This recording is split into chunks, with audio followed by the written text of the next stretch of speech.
Well, we're talking about just how dystopian Canada can get. Just when we thought there was enough, Parliament says, hold my beer. When Bill C-8 passes in the Canadian Parliament, gets sped through the Senate and becomes law, the government can remove you from the internet by ordering your service provider to cut you off. No home internet, no cell phone.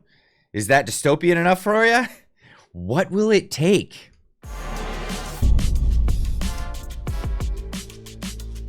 Ladies and gents, welcome back. My name is Clyde. Welcome to the channel. If you're not subscribed yet, the button is just down below there. Go hit that and keep in touch with what's happening here in Canada and beyond. Let's get right into this news story.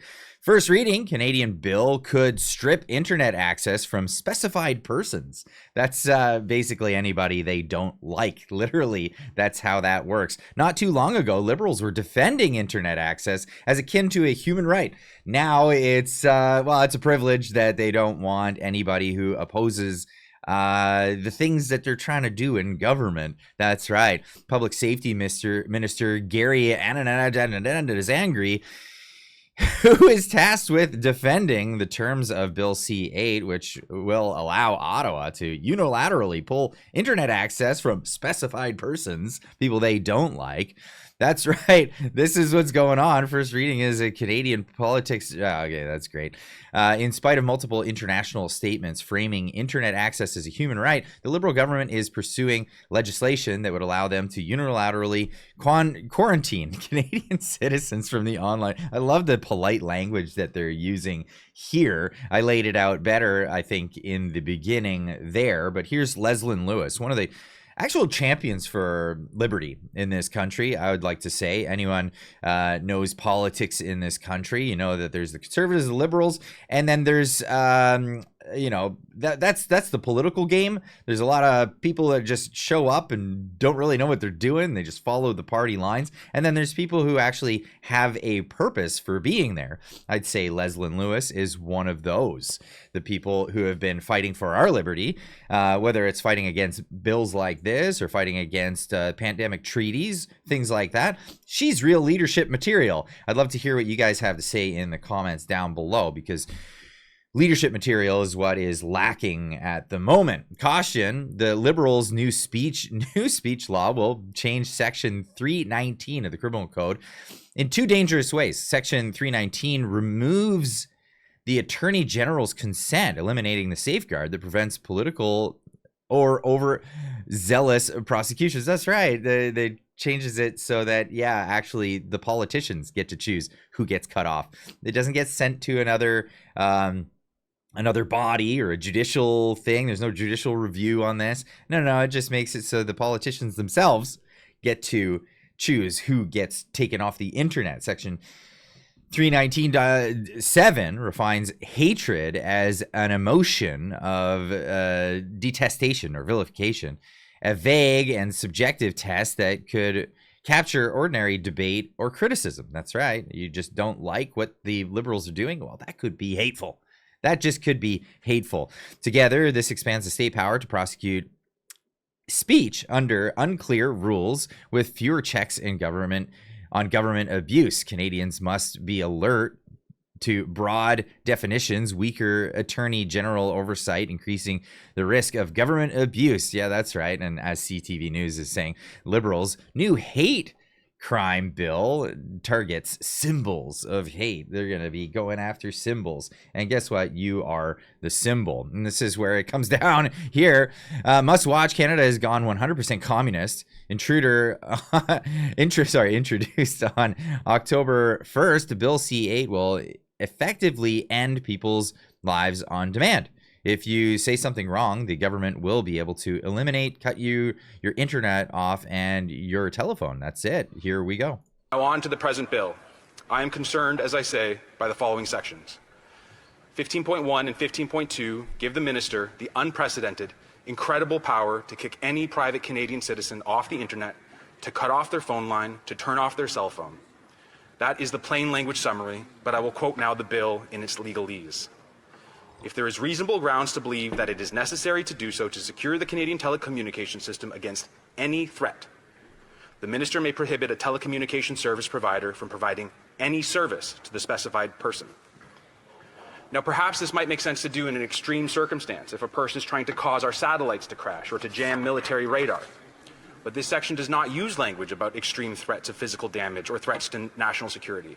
It says any threat.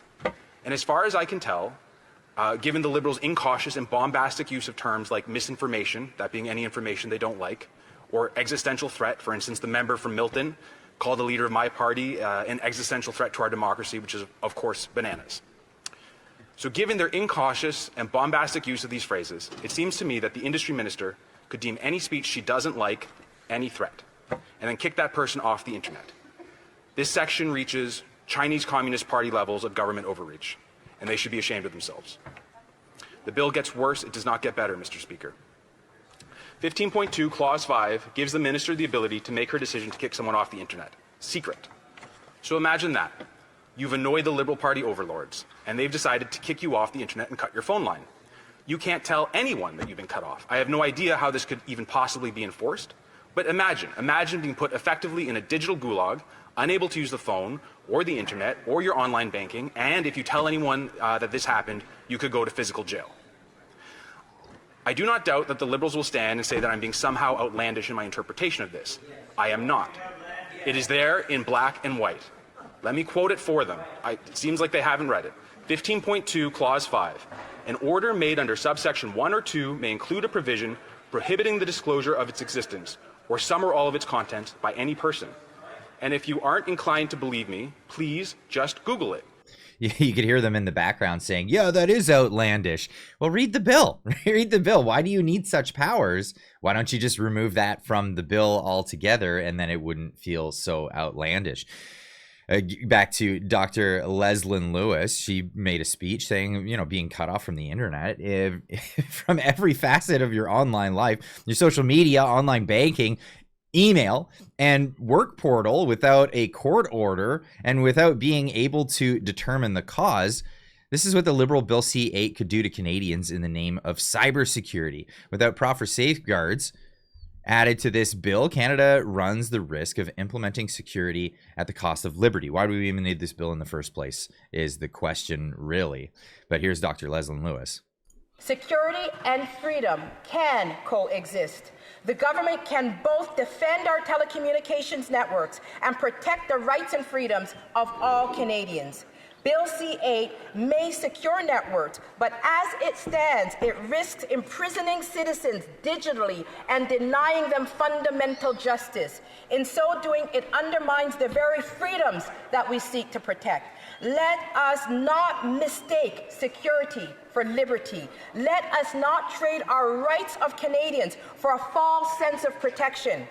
Mr. Speaker, let me give you a concrete example of how Bill C-8 could affect an ordinary Canadian. Imagine Sarah, a citizen, frustrated with the government program that she believes was mismanaged and that was corrupt.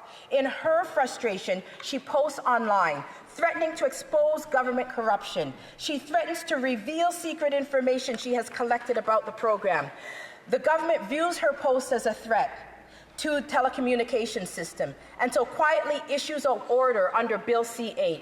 Her internet provider receives the direction to shut down her internet and phone services, all without a court warrant, and all without court order. The same provider is legally forbidden from disclosing that reasons why Sarah's internet was suspended. If the provider were to explain, they could face penalties and even jail. The next morning, Sarah is shocked to find that she cannot access her mail, her bank account, or work portal. Her social media accounts are frozen. She cannot contact her friends, family, and colleagues. She has been cut off entirely from the digital world, and she has no idea why. This is a system of double secrecy. The government order is hidden, and the provider is prohibited from telling her anything. Sarah cannot see the evidence against her. Sarah cannot ask questions, and she has no way of defending herself. She is effectively trapped in a digital prison, isolated, powerless, and silenced. Over the following days, the impact deepens. Sarah cannot pay her bills, participate in remote work, access health care, portals or communicate with anyone. Eventually, she finds out that the government is behind this, so she attempts to challenge the order, only to hear that any judicial review may involve secret evidence that she cannot see. The provider has the information, but under Bill C-8, they are not allowed to share it. Every attempt to assert her rights is blocked. She is not merely inconvenienced, she is entirely cut off with no meaningful recourse. Mr. Speaker, this scenario is conceivable and legal under Bill C-8 as it stands. It illustrates why C-8 secrecy and non-disclosure provisions are so dangerous to individuals. You may say that this would never happen. The government no doubt will insist the intent of the bill is clear. But why should Canadians trust them? We must take the bill at face value. We must rely on what the text explicitly sets out in the law. Otherwise, the law intended to protect telecommunications infrastructure could easily be weaponized by any government against ordinary citizens. You might say, hey, they wouldn't do that. They wouldn't do that at all. But they have done it already, and they've already shut people's bank accounts down for even having the audacity to donate to a bunch of truckers that went down to Ottawa to protest against mandates. This is the reality of the situation. This is a great write-up from Fred. He says, if you have no internet, it's all but impossible to have any phone service since most telecom providers don't have landlines. You'll not be able to have a bank account or credit cards because those require that you have an active email address. Many jobs can only be attained through online applications. This law will literally disenfranchise people, and there will be no way to stop it being applied in an arbitrary and capricious manner. The only time I ever heard of someone being denied access to the internet was a person I knew who was convicted of running an online escort service, and even that allowed him some usage with supervision of his parole officer. This is really going to render people persona non grata.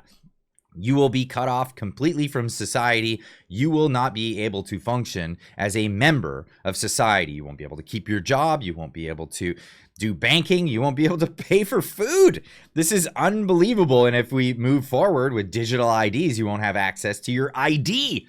You won't have access to your money if we go forward with digital CBDCs, the digital currency. You won't be able to access any of that because you won't be able to access the internet. This is really crazy when you think about it. This is the kind of thing that the Liberals are bringing forward. If this isn't dystopian, I don't know what would convince you that this is where they're going. Now, they have a lot of people saying, hey, this is a great idea. Why don't, people start using Tor browsers and VPNs and other things like that? Well, those things, you still need internet access to get at those things. You can't start using a Tor browser once you've been cut off by the government. It's difficult to connect to a Tor network when you're shut down at the ISP level. It's time for Canadians to invest in Starlink connections. That's what I was suggesting. Perhaps this is a way around it.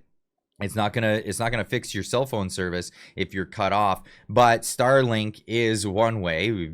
Elon Musk has proven that he is not super keen on helping governments censor people and shut them down. So you might start seeing devices like this attached to roofs all over Canada.